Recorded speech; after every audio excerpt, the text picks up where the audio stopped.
안녕하세요. 벌써 22년째 치킨집을 운영 중인 50대 후반의 남자입니다. 참 제가 이렇게 사연을 쓰게 될 줄은 상상도 하지 못했는데 별다를 것 없는 제 인생에도 특별한 사연이 생겼네요. 저는 30대 중반부터 치킨집을 운영했어요. 사실 처음부터 지금의 치킨집의 모습을 갖췄던 것은 아닙니다. 가끔 길거리에서 보이는 통돌이 치킨을 아시나요? 처음엔 그런 노점상으로 시작했어요. 굶어 죽지 않으려고 뭐라도 해보고자 시작한 일이었는데 어느덧 20년이라는 세월이 흘러 번듯한 제 가게까지 갖게 되었습니다. 22년이라는 세월이 쉽지만은 않았어요. 30대 후반의 통닭 노점상을 차릴 때까지 저는 수없이 많은 회사에서 잘리고 무시당하는 삶을 살았죠. 지질이 운도 없는 인생은 바로 제 인생을 두고 하는 말이었습니다. 고등학교 2학년 때 화재로 부모님을 잃고 혈혈단신이 된 저는 학업도 제대로 마치지 못하고 막노동판에 뛰어들었어요. 책가방 메고 학교에 다니는 또래 친구들을 보면 부러운 마음이 들었지만 부러워할 시간도 저에게는 사치였습니다. 당장 먹고 살기 바빴죠. 그렇게 막노동판에서 일을 하며 번 돈으로 간단한 자격증을 딴 저는 우연히 알게 된 중소기업 사장님의 회사에 들어가게 되었습니다.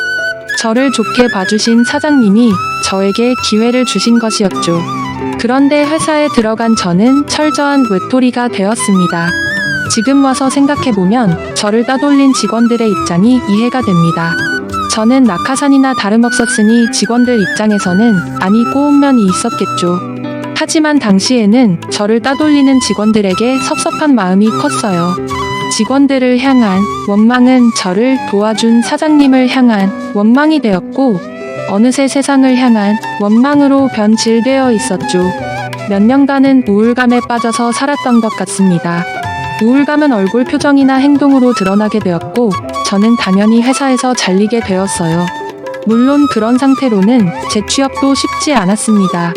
그렇게 몇 년 동안 우울증에 고생하던 저를 건져준 사람은 고등학교를 자퇴했을 때까지 가장 친하게 지냈던 친구였습니다. 저는 고등학교를 자퇴한 뒤 제 인생을 비관하며 모든 친구들과의 인연을 끊은 상태였습니다. 친구들은 꿈을 향해 공부를 하고 대학을 가고 청춘을 즐기는 데 반해 저는 당장 내일 먹고 살 걱정을 해야 하는 인생이었으니까요. 자꾸만 친구들과 저의 인생을 비교하게 되는 게 고통스러웠죠. 그렇게 친구들의 생사도 제대로 모르는 상황에서 우연한 계기로 가장 친했던 친구를 만나게 되었습니다. 당시 저는 친구가 알아보지 못할 정도로 피폐한 모습이었어요. 살도 쭉 빠져서 피골이 상접했고 술 냄새와 담배에 찌든 냄새가 나고 있었죠. 당시 나이가 20대 초반이었는데 30대는 넘어 보였다고 하죠. 저를 알아본 친구는 순간 놀란 마음을 감추지 못했지만 이내 저의 이야기를 듣고 싶어 했어요. 저는 제 이야기를 하고 싶지 않아서 친구를 피했지만 얼마 지나지 않아 제 이야기를 하나 둘 꺼내놓게 되었습니다. 아마 제 마음 깊은 곳에는 누군가에게 위로받고 싶은 마음이 있었던 것이었겠죠. 저는 친구를 꾸준히 만나며 마음속에 있던 상처를 조금씩 꺼내놓았고 그 과정에서 위로와 치유를 받게 되었습니다. 그 과정은 저에게도 큰 도움이 되었지만 친구의 인생에도 많은 변화를 가져다 주었습니다. 공과대학에 재학 중이던 친구는 상담에 큰 매력을 느껴 다시 대학에 입학하게 되었고 현재는 심리상담가로 일하고 있습니다. 사담이 길었네요. 어쨌든 제가 이야기하고 싶은 건 이것입니다. 우울증에 걸려 삶을 포기하기 직전이었던 저는 누군가의 도움과 관심으로 다시 살아갈 힘을 얻었습니다. 그리고 그 경험은 제 인생의 목적을 설정하는 데 도움을 주었어요. 저는 모든 사람이 나를 무시하고 미워할 것이라는 피해 망상에서 벗어나기 위해 누구보다 열심히 살았다고 자부할 수 있습니다. 낮아진 자존감을 회복하기 위해 운동을 시작했고 주변 이웃을도 오는데 누구보다 적극적으로 임했죠. 하늘은 스스로 돕는 자를 돕는다고 하나요? 사고로 부모를 잃고 친구 한 명 없이 막노동을 전전하며 겨우 들어간 회사에서도 잘렸던 불운했던 저는 시간이 흐른 후 번듯한 회사에 들어가게 되었습니다. 그곳에서 아내를 만나 결혼을 했고 토끼 같은 딸도 한 명 낳게 되었어요. 그런데 그렇게 행복하기만 할 것 같은 제 인생에 또 다른 어려움이 찾아오게 되었습니다. 바로 다들 기억하고 계실 IMF였죠. 저희 회사는 나름 내실이 튼튼한 회사였음에도 불구하고 점차 기울기 시작하더니 결국 문을 닫게 되었습니다. 수많은 사람들이 한순간에 직장을 잃고 거리에 내앉게 되었어요. 저도 마찬가지였습니다. 저와 아내는 같은 회사를 다니고 있었기 때문에 저희 부부는 정말 한순간에 모든 수입을 잃게 되었습니다. 그때는 뭘 해도 망한다는 시기였기 때문에 저와 아내는 일용직 노동과 접할 일을 전전하며 생계를 이어나갔습니다. 쓸 거 안 쓰고 한 푼 두 푼 모아서 샀던 집도 팔게 되었습니다. 저희 가족에게 남은 건 아무것도 없었어요. 이렇게 손가락만 빨아야 하나 싶을 때 시작하게 된 게 통돌이 전기구이 콩달기였습니다. 있는 돈 없는 돈을 탈탈 털어 중고 트럭을 구한 저는 낮에는 식료품 배달 일을, 저녁에는 통닭 파는 일을 했습니다. 아내와는 주말 부부로 떨어져서 지내게 되었고 자연스럽게 딸과도 떨어져 살게 되었죠. 그렇게 1년 정도 잠도 줄여가며 일을 하다 보니 아내와 돈을 모아 아주 작은 가게를 낼 수 있을 정도가 되었어요. 물론 빚도 조금 졌죠. 이렇게 빚을 갚고 가족들과 함께 사는 날을 기대하며 하루하루 장사를 이어가고 있는데 2002년 월드컵이 개막했습니다.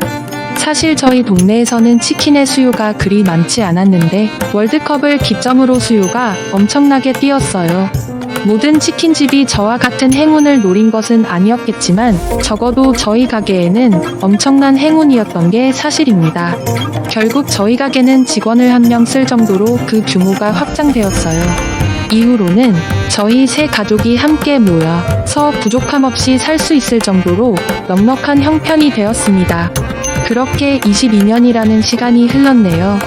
결코 녹록지 않은 시간이었지만 사람은 무엇을 위해 살아야 하는가라는 질문에 끊임없이 답을 하며 살아가다 보니 버틸 수 있었어요. 물론 저희 아내와 딸이 제 인생의 원동력이 되어 주었습니다. 그중 가장 소중한 존재인 제 딸은 올해 대학을 졸업하여 바로 취업에 성공했어요. 작기 작았던 아이가 첫 월급이라며 봉투를 내밀었는데 참 감개가 무량하더군요. 온전히 엄마 아빠 쓰고 싶은데 쓰라며 봉투를 내미는 딸은 다 큰 어른이 되어 있었습니다. 그런데 이제 자식도 잘 키워두었더니 이대로만 살았으면 좋겠다는 생각이 들었을 때 저는 갑작스러운 질병으로 입원하게 되었습니다. 심한 병은 아니었어요. 건강검진 당시 발견된 종양을 간단한 수술로 제거하면 될 일이었죠. 하지만 수술 및 회복 기간이 꽤 되었기 때문에 저는 처음으로 꽤 긴 시간 동안 가게에 나갈 수 없게 되었습니다. 아내와 직원 한 명이 있었지만 두 사람으로는 일이 꽤 벅찼을 거예요. 그러다 보니 자연스럽게 수입은 줄어들게 되었습니다. 게다가 엎친 데 덮친 격으로 부동산 대란이 일어나며 임대료까지 대폭 상승하게 되었습니다. 자영업 하시는 분들이라면 다들 공감하실 거예요. 장사하는 사람들은 수입이 일정하지 않기 때문에 임대료 같은 고정 지출 비용이 상승하는 게 꽤 부담이 되죠. 결국 저와 아내는 허리띠를 졸라매게 되었습니다. 부담스러운 임대료를 한 차례 지불하게 되자 저와 아내는 오랫동안 터를 잡았던 가게에 자리를 옮겨야 하나 고민하는 지경에까지 이르게 되었습니다. 하지만 오랫동안 터를 읽어놓은 자리를 떠나는 건 쉬운 일이 아니었죠.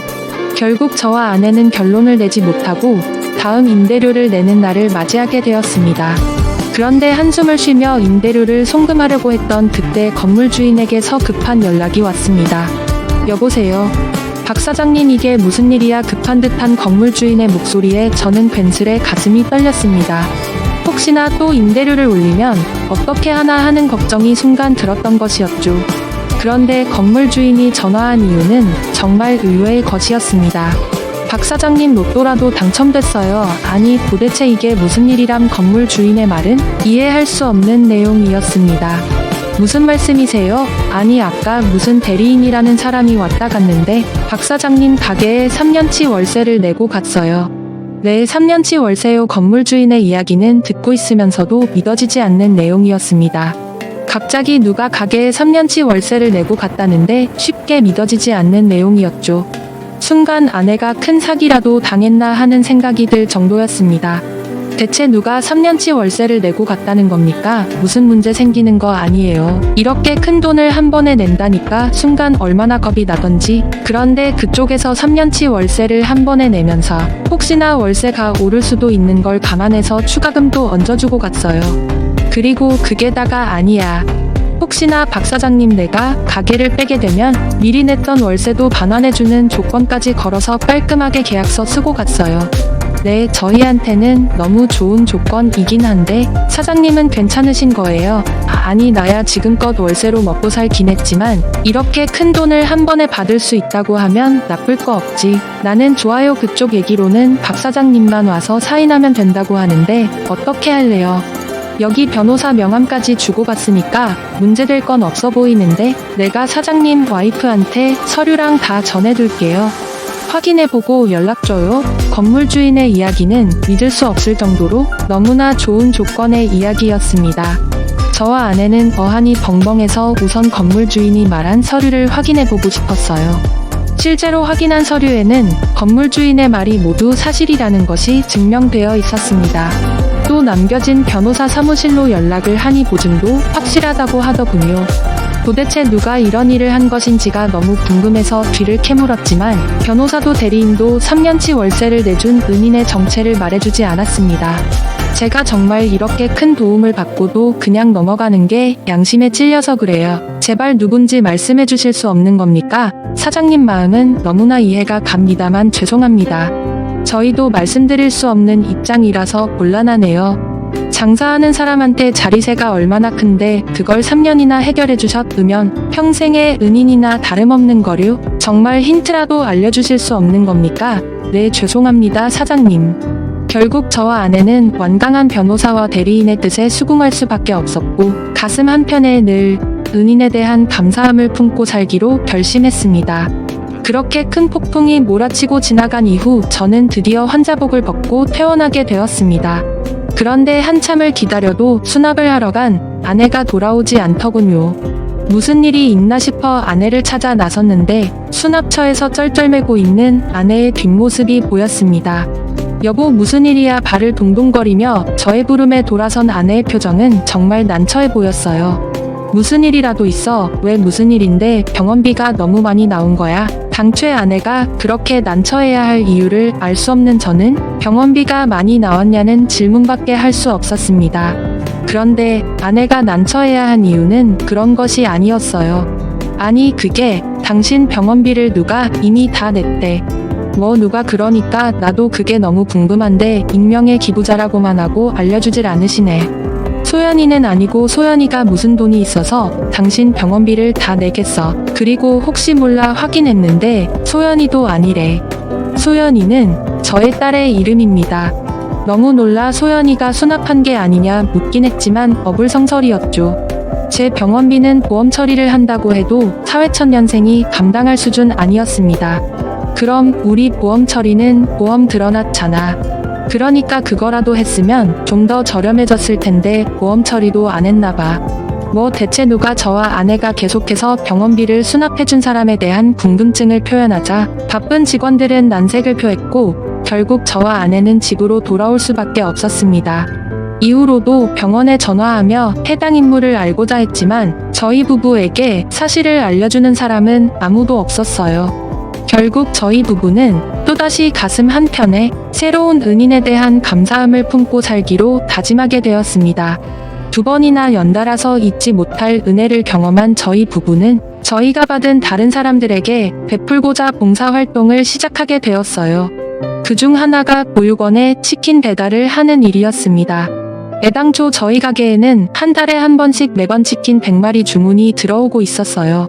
지역에 있는 가장 큰 보육원으로 배달을 요청하는 것이었죠.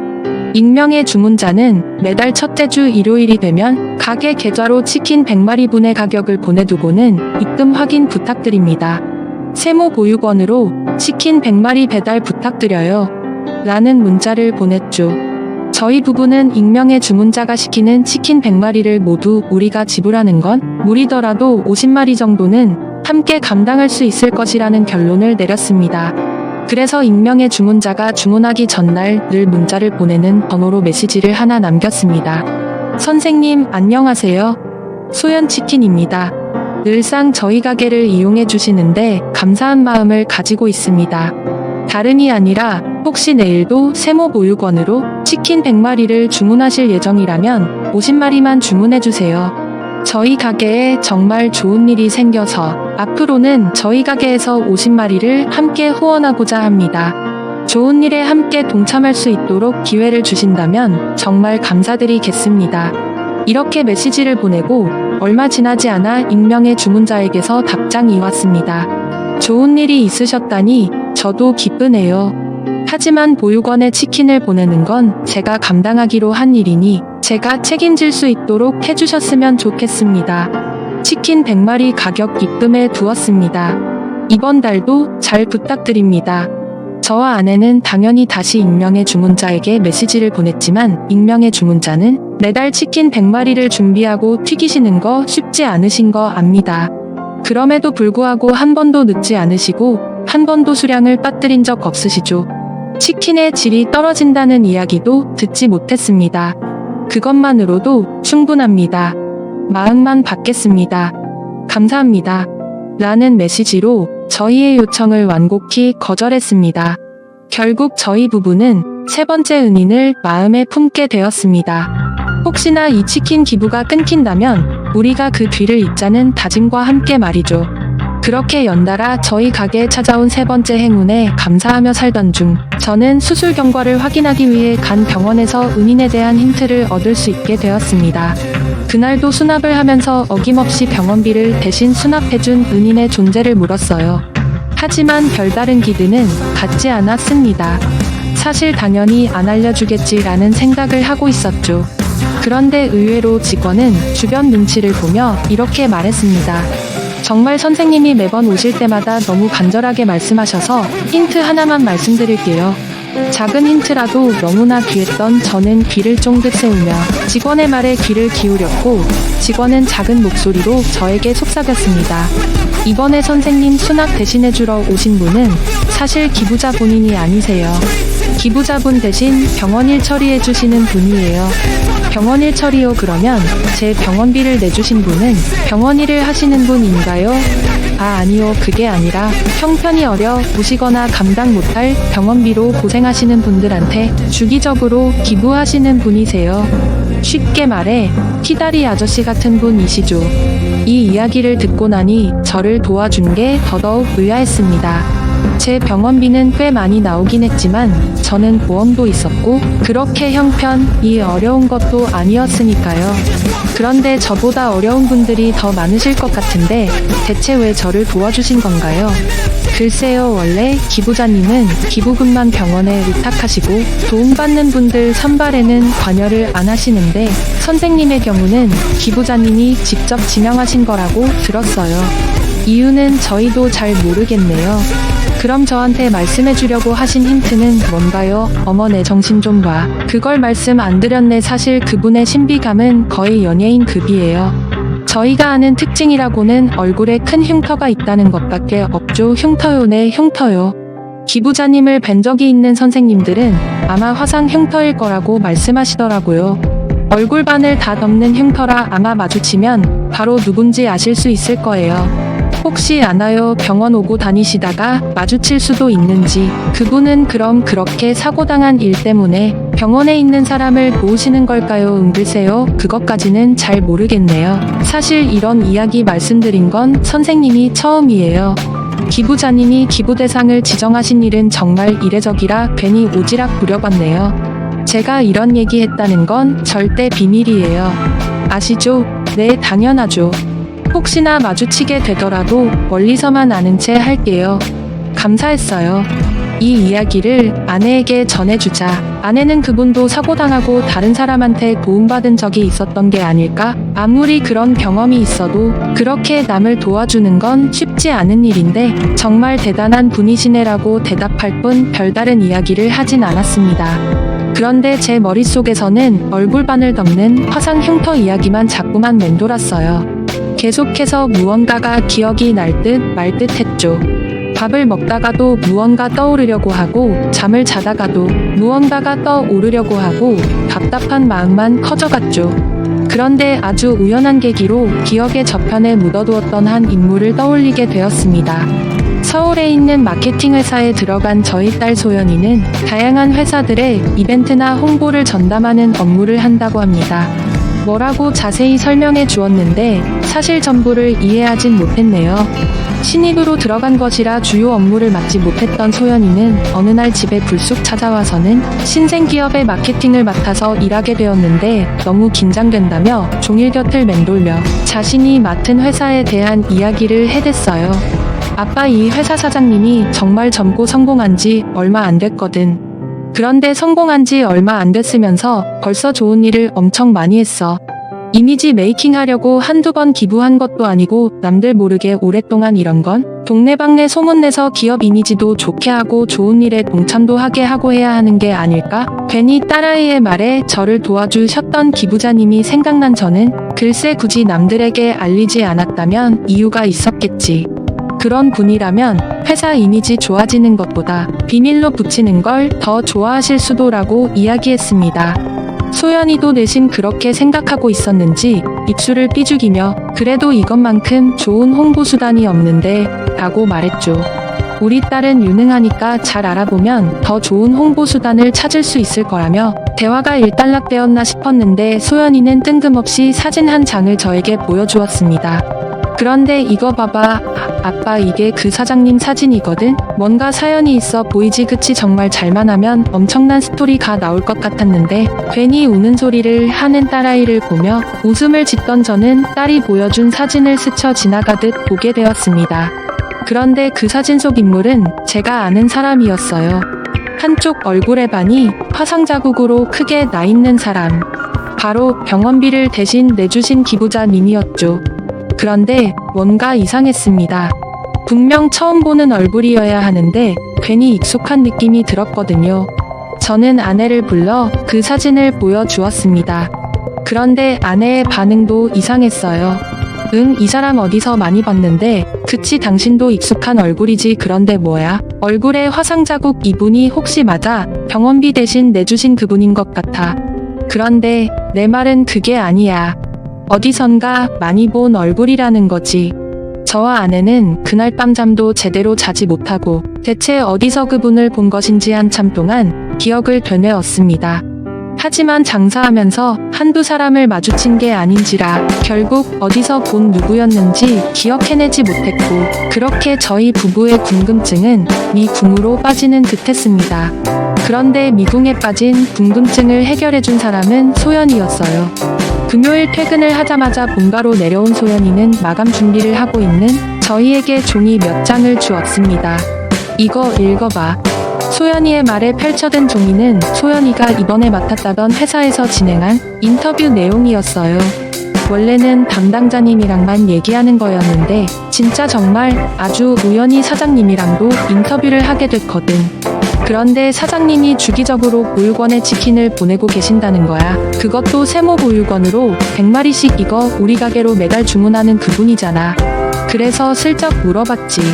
저와 아내는 한껏 상기된 소연이를 겨우 진정시키고 찬찬히 인터뷰 내용을 읽어내려갔습니다. 인터뷰 내용은 가히 충격적이었어요. 물론 좋은 의미로서의 충격이었죠. 보육원에 치킨을 보내는 일은 왜 하게 되신 건가요? 제가 그 보육원에서 자랐거든요. 물론 아이들은 같은 보육원에서 자랐던 아저씨가 치킨을 보내주고 있다는 사실은 몰라요. 보육원에서 자라셨다니 어떤 사연이 있으셨는지 여쭤봐도 될까요? 어릴 때 집에 큰 불이 났었어요. 부모님은 미처 화재를 피하지 못하셨고 유일하게 살아남은 사람은 저 할머니였죠. 그런데 할머니도 사고가 난 지 얼마 지나지 않아 돌아가셨어요. 집이 무너지던 상황에서 무리하게 저를 감싸시다가 양팔을 절단하시기까지 하셨거든요. 그 후유증으로 몸이 너무 약해지셨고 연로하신 할머니가 버티긴 힘든 상황이었을 거예요. 부모님도 할머니도 잃었으니 제가 어딜 갈 수 있었을까요? 이후엔 세모 보육원에 맡겨져서 그곳에서 자랐습니다. 그런 아픔 있으셨군요. 이 흉터도 그때 얻은 흉터입니다. 할머니는 돌아가실 때까지 이 흉터에서 저를 지키지 못한 것을 미안해 하셨어요. 양팔이 없는 할머니 얼굴에 큰 화상, 흉터, 가슴 아픈. 인터뷰 내용 끝에 저와 아내는 한 가지 기억을 또렷하게 기억해냈습니다. 오래 이어지지 못했던 한 작은 인연이었죠. 통보리 통닭 트럭에서 작은 가게를 오픈했을 때 한 어린아이에게서 주문 전화가 걸려왔습니다. 한껏 들뜬 목소리로 주문하는 아이는 여기 양념 반 후라이드 반으로 하나만 가져다 주세요. 유성초등학교 맞은편 파란색 대문 집 지하예요. 라고 말했죠. 그런데 집 전화라고 하기에는 주변이 너무 시끄러웠습니다. 중간중간 말이 끊겨서 몇 번이나 주문을 제대로 한 게 맞는지 묻기도 했죠. 혹시 어디서 전화하고 있니? 집에서 전화하는 거 맞니? 아니요, 유성초등학교 앞에 공중전화예요. 아저씨 언제 가져다 주실 거예요? 저는 당연히 장난 전화라고 생각했습니다.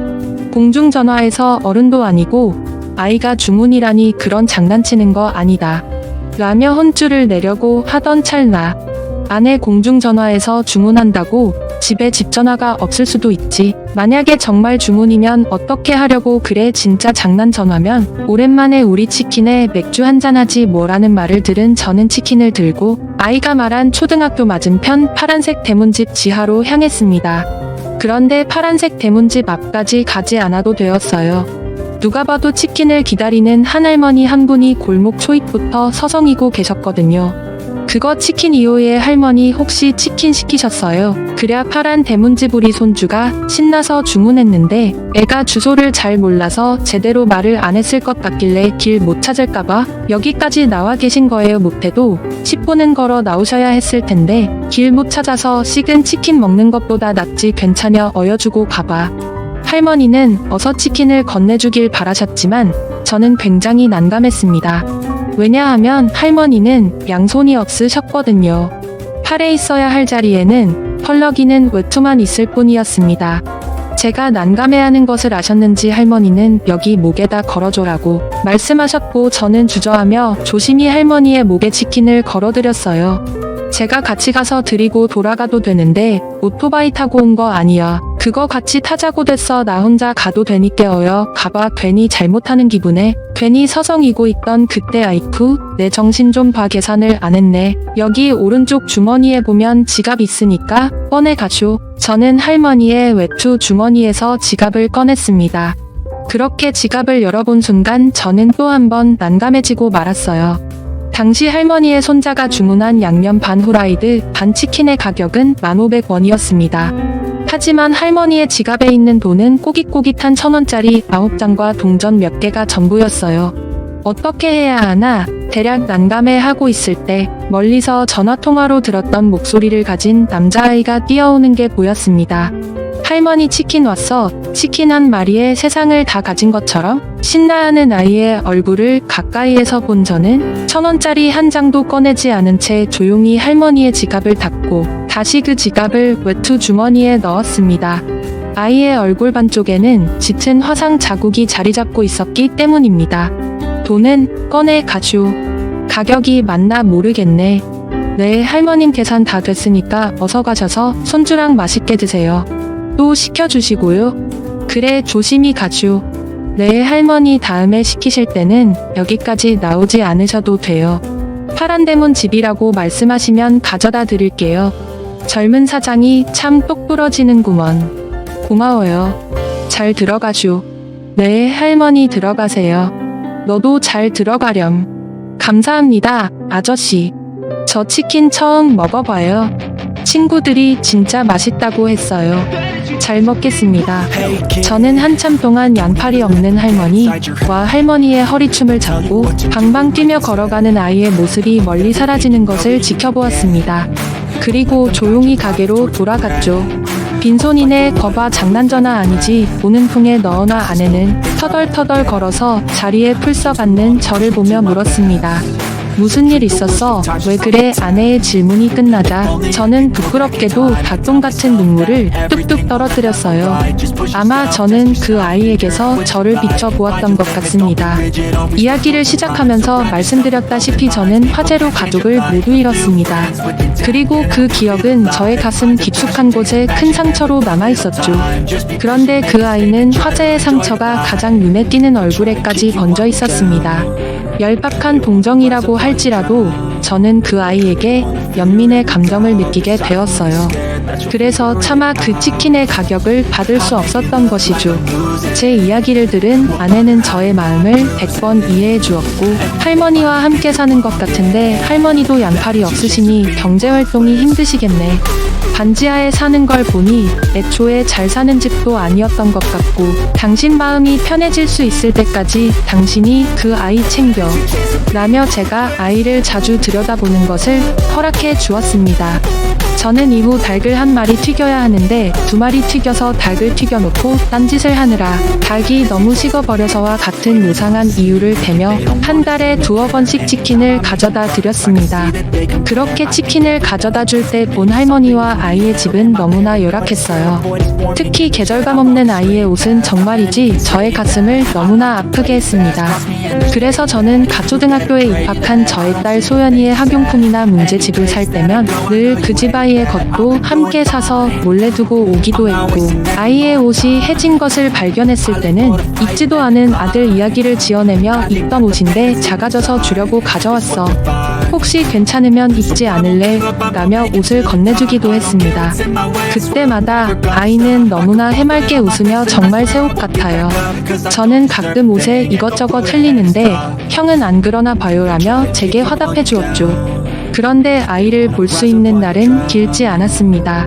아이를 알게 된 지 몇 개월밖에 지내지 않았을 때 아이의 할머니가 돌아가셨거든요. 저희 부부가 그 사실을 알았을 때는 아이가 동네를 떠난 이유였습니다.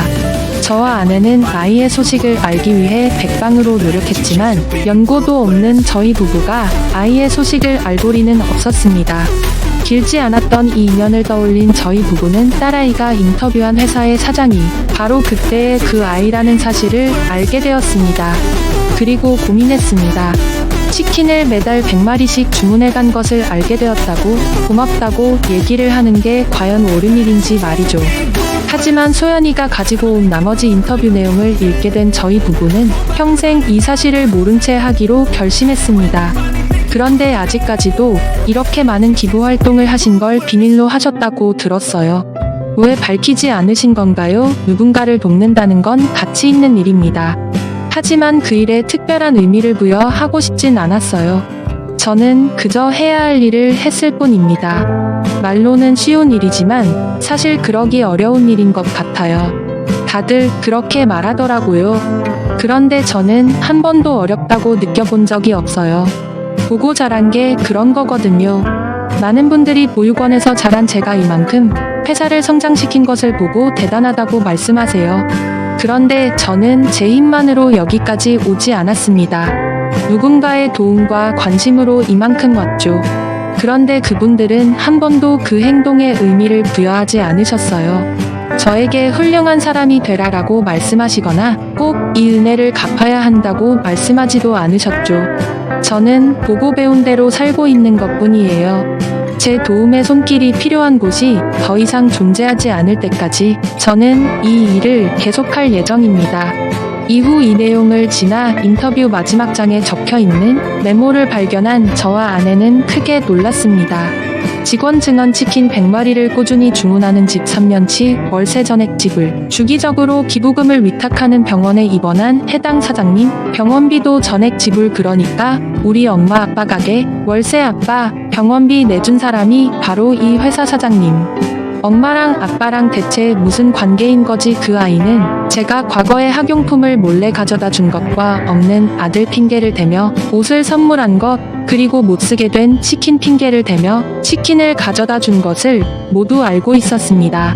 그래서 3년치 월세와 병원비를 모두 책임진 것이었죠. 그리고 제가 그랬듯이 결코 자신의 선행을 티내지 않았습니다. 자신의 행동에 특별한 의미를 부여하고 싶지 않다라고 말하며 자신의 선행을 그 누구도 알지 못하게 노력하는 사람에게 어떻게 특별한 일을 해줘서 감사하다고 표현을 할 수 있을까요? 저희 부부는 진정한 감사의 의미를 표현하는 방법으로 침묵을 선택했습니다. 그리고 저희 부부가 할 수 있는 또 다른 감사 표현을 찾게 되었어요. 바로 한부모 가정이나 결손 가정 아이들을 돕는 방법을 찾은 것이죠. 그리 넉넉하지는 못한 형편이라 저희가 도와주었던 그 아이만큼의 일을 할 수는 없겠지만 저희가 할 수 있는 한 최선을 다해서 선한 영향력을 펼쳐보려고 합니다. 물론 특별한 의미를 부여하지 않고 아무도 모르게 말이죠. 저의 사연은 여기까지입니다. 조금은 지루할 수도 있는 이야기를 끝까지 들어주셔서 감사합니다. 마지막으로 지질이 운없이 살아왔던 제가 누군가에겐 행운이었던 것처럼 여러분도 누군가에게는 행운 같은 존재라는 말을 남기고 싶네요. 다들 행복한